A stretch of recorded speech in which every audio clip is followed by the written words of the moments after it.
Hi guys, it's Rachel with WTI and I want to talk about this amazing mulch that I have here. So this is rubber mulch. This is the Playsafer mulch.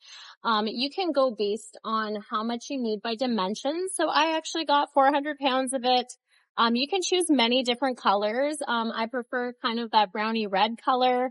You can get black, blue, so many different depending what you want to use it for, whether it's your gardens, playground area, just different areas in your backyard. I really prefer this because I find the color is so beautiful. It cleans up your garden. I can see my flowers are popping. My animals are running around, playing in it and smelling it. Even though it's my garden, they like to come out here with me. And I find I just love the color of it. I find it just makes my house look great and my garden. I found it very easy to use as well.